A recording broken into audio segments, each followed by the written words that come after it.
मोदी सरकार की तीसरी पारी का पहला बजट आ चुका है और इस बजट में निर्मला सीतारमण ने एक बड़ी कोशिश की है कि मध्यम वर्गीय परिवारों को बड़ी राहत दी जाए। हमारे साथ मध्य प्रदेश के मंत्री विश्वास सारंग जी हैं। सर, जिस तरीके की एक 12 लाख तक की इनकम में छूट है, सैलरीड और मिडिल क्लास को बड़ी छूट मिली है, कैसे आप देखते हैं और आपकी क्या प्रतिक्रिया है? क्योंकि मुख्यमंत्री बाहर हैं, हम सरकार की तरफ से मध्य प्रदेश की एक तरह से आपसे जानना चाहते हैं। देखिए, नरेंद्र मोदी जी को, वित्त मंत्री जी को बहुत बधाई है। परिणाम मूलक, विकास मूलक, कल्याण मूलक ये बजट है।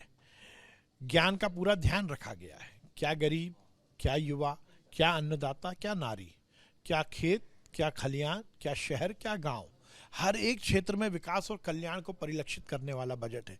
जहां शिक्षा के नए आयाम स्थापित करने की बात की गई है, तो स्वास्थ्य को लेकर भी पूरी चिंता की गई है। आर्थिक अनुशासन का पालन करते हुए नई विकास की योजनाओं को जब इस बजट में लाने का संकल्प लिया गया है, तो किसान की क्रेडिट लिमिट बढ़ाई गई है। बड़े गंभीर इलाज सस्ते दरों पर हो सके, उसका यदि व्यवस्था की गई है, तो युवाओं को नए रोजगार के अवसर प्रदान करने का भी ये बजट है। मुझे लगता है कि 2047 में ये देश विकसित राष्ट्र बनेगा। विकसित भारत की जो परिकल्पना की जो इमारत माननीय प्रधानमंत्री जी ने बनाने का निश्चय किया है, उसकी ठोस नींव रखने वाला ये बजट है। मैं बहुत बधाई दूंगा। एक नए आयाम, एक शक्तिशाली, एक वैभवशाली, एक स्वावलंबी, एक विकसित राष्ट्र बनाने के लिए जो जो कुछ होना चाहिए, वो सब इस बजट में।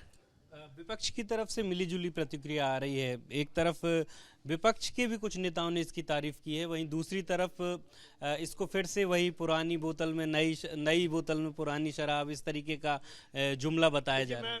चुनौती के साथ कह सकता हूं कि विपक्ष का नेता कोई एक बता दे कि उसने बजट का बी भी समझा, बा भी समझा हो। कल रात में स्क्रिप्ट लिख ली थी कि बजट आने के बाद हमें क्या बोलना है। मुझे अच्छा लगता, अभी तो कोई चुनाव नहीं आने वाले ना, आप सहृदयता के साथ सार्थक विपक्ष की भूमिका का निर्माण करो। आप सरकार को सलाह दो, ना कि निंदा करो। आपने तो बिना बात के निंदा करना शुरू कर दी।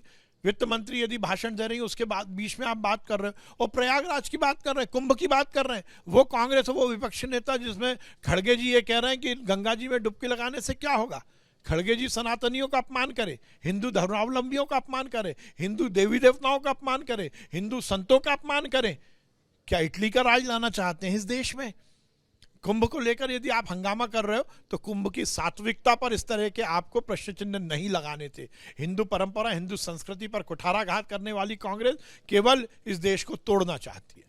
अरविंद केजरीवाल ने बजट से पहले, कुछ दिन पहले कहा था कि मिडिल क्लास जो है एटीएम बन गया है सरकार का। अब जब मिडिल क्लास को छूट मिल रही है, तो उन्होंने कहा कि ये जो है उनकी उम्मीदों के हिसाब से नहीं रहा बजट। अब देखिए, झूठ और फरेब की राजनीति करने वाले फर्जी बाल, उन पर बहुत ज़्यादा बात नहीं करना, वो एक्सपोज हो चुके हैं।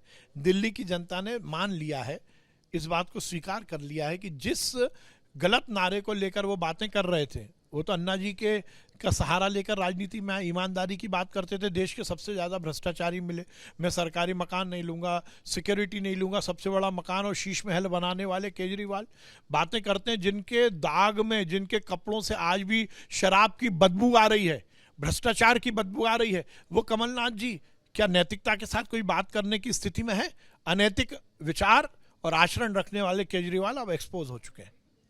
तो विश्वास सारंग जी का साफ कहना है कि विपक्ष जो है वो बिना पढ़े ही सरकार की बुराई कर रहा है, जबकि ये जो बजट है ये सभी वर्गों को ध्यान में रख करके लाया गया है। For exclusive and insightful videos, subscribe to our new channel ABP Live Premium.